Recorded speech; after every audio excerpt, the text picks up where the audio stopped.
పెళ్లికి ముందే lovers sex చేయడంపై మీ అభిప్రాయం ఏంటి? See, మనము పెళ్లి అనేది ఒక వ్యవస్థ. ఆ వ్యవస్థ కోసము ముందుకెళ్ళే వాళ్ళు ఉంటారు. వాళ్ళు ఇలాంటి తప్పులు చేయరే. ఆ వ్యవస్థని నమ్మని వాళ్ళు, లేకపోతే ఇంకో మనిషి మీద నమ్మకం పెట్టుకున్న వాళ్ళు, మాకు ఖచ్చితంగా ఫ్యూచర్ ఉంటుంది అని నమ్మిన వాళ్ళే వాళ్ళు సెక్షువల్ లైఫ్కి ఎస్ అని చెప్తారు. మరి అలా అనుకున్నప్పుడు వాళ్ళ నమ్మకం అది. అండ్ బ్లైండ్గా మల్టిపుల్ పార్ట్నర్స్ అనేది ఎవరికీ సేఫ్ కాదు. అటు ఫిజికలీ సేఫ్ కాదు, మెంటలీ సేఫ్ కాదు, హెల్త్ వైజ్గా కూడా సేఫ్ కాదు.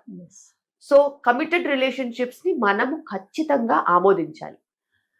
ఎందుకంటే అది వాళ్ళ పర్సనల్ స్పేస్. పర్సనల్ స్పేస్లో కనీసం పేరెంట్స్ని కూడా రానివ్వట్లేదు.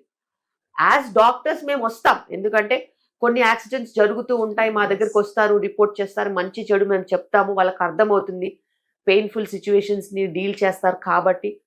కానీ వాళ్ళ స్పేస్లోకి ఎవరిని అలవ్ చేయరు.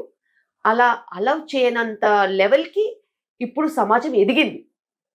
థ్యాంక్స్ టు ఎడ్యుకేషన్ అంటారా, ఎంప్లాయ్మెంట్ అంటారా, ఇప్పుడు రూరల్లో కూడా చాలా ఎక్కువగా ఇలాంటివన్నీ చూస్తున్నాం.